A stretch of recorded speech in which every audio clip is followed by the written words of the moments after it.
Mom told me that if you can't have children, then I should get a divorce. All right. Understood. I'm pregnant, though. What? I'm Anna, a housewife in my 30s. I'm currently living with my husband who works as an office worker. I met my husband when I was working at a food company. As we met and talked numerous times as his company's client, I fell for his occasional smiles, and eventually I was the one who asked him out. To that, he first turned me down by saying, "Sorry, I'm happy you feel that way, but I have a girlfriend." But a month later, he approached me saying, "I've broken up with her, so I'd like to go out with you." It seems he started to have feelings for me ever since I confessed, and his girlfriend, suspecting this, had asked him if he had someone else in his mind. When he nodded, she said, "Then let's break up front," and they ended their relationship that way. I felt guilty for breaking up their relationship, but he reassured me with a smile and said, "It wouldn't have lasted long anyway, so don't worry about it." Saved by his words, we dated for a total of 3 years before we got married. At that time, he said, "I want children after we get married, so could you stay home to take care of us and the kids?" Back then, I didn't like my stressful job and didn't want to continue working there. So as my husband suggested, I quit my job and chose the path of a full-time housewife. I decided to support my husband. Becoming a housewife all of a sudden after working was quite challenging, but I wasn't bothered because our married life was going smoothly and I was at the peak of happiness. Every day was joyful and happy. Additionally, having no issues with my mother-in-law was a major plus. My husband's parents' house was just a 10-minute walk from our apartment. When I found out, I was worried they would come over often and harass me, but that was nothing to worry about. My in-laws were very kind people. Even when I just asked a simple question, they would come over to our house to teach me kindly and patiently. They never complained about me not being able to have children early in our marriage.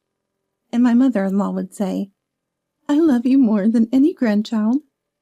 I've always wanted a daughter since I only had men in this house except me. Please let me continue to love you like my own daughter." I was happy to hear this. I loved my mother-in-law so much, and though my father-in-law spoke little, I trusted him as well. However, this warm relationship only lasted the first few years. As the years passed since our marriage, the once kind attitude of my in-laws gradually changed. My father-in-law became even quieter, and my mother-in-law changed so drastically, I almost wondered if she had a dual personality. In fact, this side might have been her true nature. To describe how much she changed, if I say it went from plus 100 to minus 100, it might be easy to understand. Nowadays, my mother-in-law has become harsh towards me. Living nearby, she frequently visits our house when my husband is not around to nag me. Again and again, she pressures me by saying, "Show me the face of my grandchild soon. Isn't that the duty of a daughter-in-law?" urging me to have a child as soon as possible.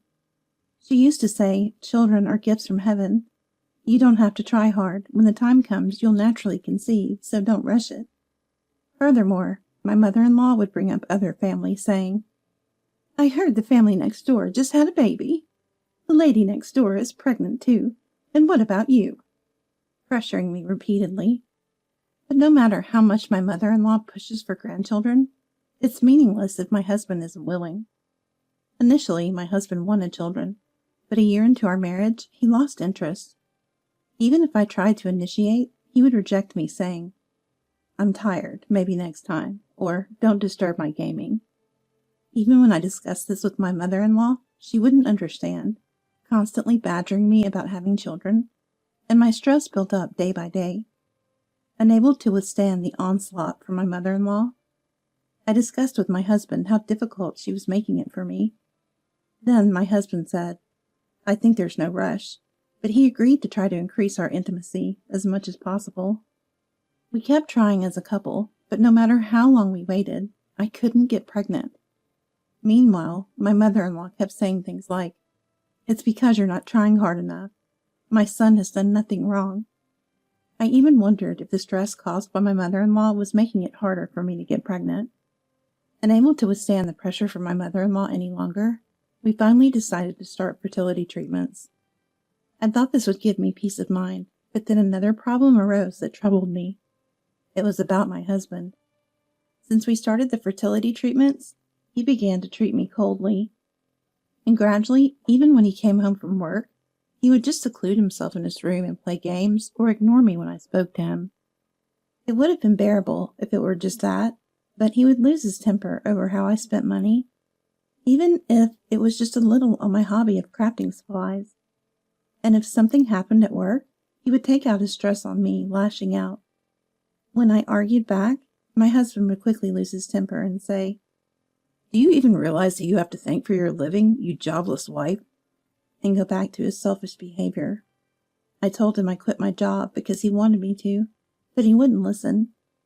One day, after enduring such days, when he should have been at work, my husband was at home playing games. "Don't you have work today?"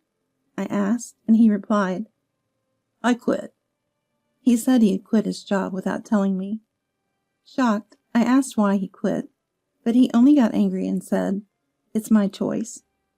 Disgusted with his unreasonable attitude, but realizing nothing could be done about his resignation, I thought to myself that we'd be all right for a while, with unemployment benefits and dipping into our savings. So I didn't panic. However, I started feeling stress about his apparent lack of intent to find new employment. Having quit his job, my husband would spend all day at home. I wish he would go out sometimes, but his hobby was gaming. Except for going to the store to buy cigarettes, he was always at home playing games. The time we spent around each other had significantly increased compared to when he was working. If it had been the beginning of our relationship, I might have seen it positively, as more time to be affectionate, but now it was different. The longer the time spent with my husband, who had gone from plus 100 to minus 100, just like my mother-in-law, the more arguments we had. Gradually, we realized that just having a conversation was stressful, and we hardly spoke anymore. Is there even a point in continuing this marriage?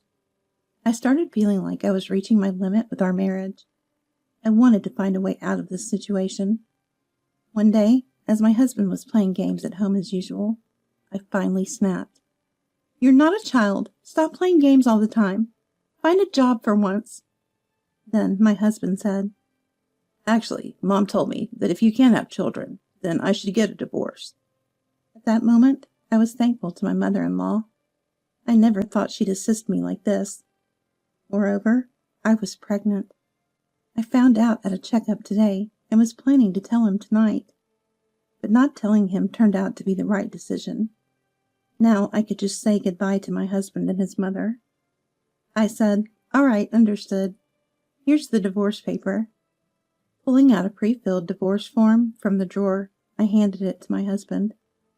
He hadn't expected me to agree to the divorce, let alone have the form ready, and when he saw the divorce form, he just froze and blurted out, "What?" His usual domineering attitude was nowhere to be seen. He looked so dumbfounded. While he seemed to want to say something, convinced that he had to listen to his mother, he signed the divorce form without hesitation. He kept glancing over at me while signing. After we signed the divorce form, we planned to meet later to discuss the division of property. But there was hardly any property to worry about dividing. In truth, my husband had spent a lot on his hobbies. Not just at home gaming, but also blowing quite a bit of money at arcades. He had complained about how I spent money before, but in reality his spending was far more reckless than mine. He had no concept of saving. Since he had never saved any money even before our marriage, we had no savings accumulated during our marriage. Realizing there was no property to divide, I thought that was the end of our discussions, but my husband said we weren't done yet. He pointed to the drawer where we kept our bank account information and said, "Don't we still have our savings?" Indeed, that bank account had a substantial amount of savings, and he insisted on dividing it.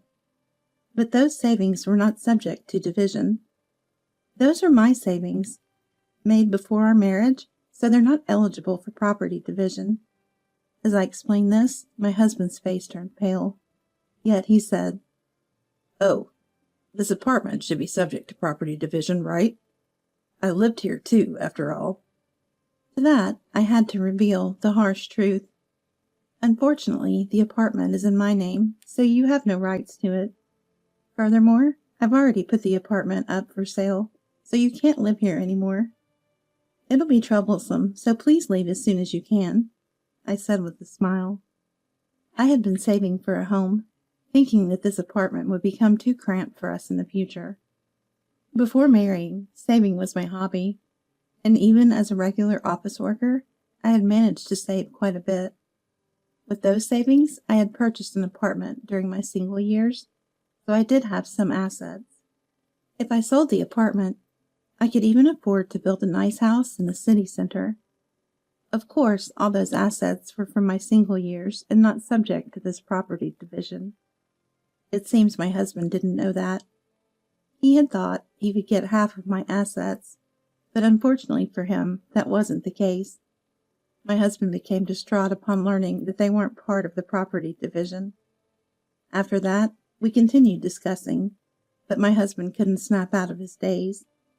Since there wasn't much else to talk about, the discussions ended quickly, and we submitted the divorce papers to the office. And so, our divorce was finalized smoothly. Several months later, I went back to my parents' home and, with their support, safely gave birth to a child. It was a healthy boy. His name is Tyler. Now I spend fulfilling days with my parents and my beloved child. Of course, I haven't told my ex-husband and his family. If I did, my former mother-in-law would surely storm in demanding to give her grandchild back. My husband, who was kicked out of the apartment, returned to his parents' home, but became reclusive after I easily accepted the divorce. Even when he goes out occasionally, his appearance is so suspicious that he frequently gets stopped by police. It's truly pitiful. I later heard that the reason he quit his job was due to complications in his interpersonal relationships.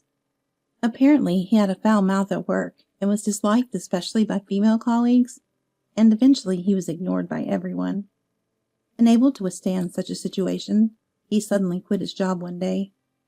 Perhaps he was that kind of person even before we got married. The kindness was only in front of me. What a truly deceptive man. 3 years later, I am working as a manager of a craft store. When I became a regular at the local craft store, the owner approached me. I'm thinking of retiring soon. Anna, would you like to take over the store? I have been thinking about acquiring a skill or a job since I had quite a lot of free time, since my parents were actively helping with childcare.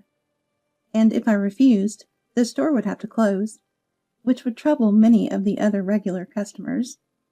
With that in mind, I decided to take over the store. While I was tending to an occasional regular, an unexpected, rare visitor came to see me. It was my former mother-in-law and ex-husband. Huh, this is quite the nice shop you have. Yeah, oh look, this fabric would definitely suit you. Disgusted by their transparent flattery, I asked, "What are you here for?" Then my former mother-in-law said, "Give me my grandchild back." It seems she had somehow found out I had a child and wanted to make him the heir of their family. You were already pregnant when I asked for divorce. Why did you keep it from us? If I had known, I wouldn't have divorced you. My ex-husband began to blame me. It's obvious I wanted the divorce. If you had known about the pregnancy, you would have done anything to stop the divorce. I glared at my ex-husband and former mother-in-law. Then my former mother-in-law said, "So, are you going to give me back my grandchild or not? I want to live with my grandson soon. You've had enough, right? You've had 3 years together, now give him to me." Another nonsensical statement. As I was dumbfounded by this, I heard a voice from behind me. What's wrong? Is there trouble? My parents and Tyler appeared. It seemed they were alerted by a regular customer and came rushing over. Seeing Tyler holding hands with my parents, my former mother-in-law exclaimed, "Oh, how cute! He looks just like my son when he was a child. Hello, sweetie. I'm your grandmother." She tried to approach Tyler. I was about to stop her, but there was no need. Tyler said, "My grandma is my only grandma," and hugged my mother. "Now we know who his grandmother is. Can you please leave now?" My mother asked my former mother-in-law. Just give my mom the kid. My ex-husband demanded, and tried to forcibly take Tyler from my parents. I stood in front of my ex-husband to protect Tyler, but I was no match for a grown man and was easily knocked aside. Tyler, be careful! My ex-husband was inches away from grabbing Tyler's arm when suddenly his body flew through the air. What? Looking up, there was my father, having just thrown my ex-husband with a back throw. My father, who is a police officer and was skilled enough in karate to compete in competitions during his school days, had thrown my ex-husband just in time. Completely unaware of this, my ex-husband couldn't utter a word due to the pain, and just looked at my father with a pathetic face. Well, if you continue to bother my child or grandchild, I will take further action. Would you like to continue? As he showed his police badge to my former mother-in-law, she turned pale and grabbed my ex-husband's hand and fled out. I don't know what became of my former mother-in-law and ex-husband after that. Of course, I don't even want to know, though. A few years later, Tyler, inspired by my father, began aspiring to be a police officer. When I grow up, I'll be a police officer too, so I can protect you, he said, and diligently studied to become one. He learns karate from my father and is considered unbeatable from his age. I plan to continue watching over my son and cherish my life with my parents and him.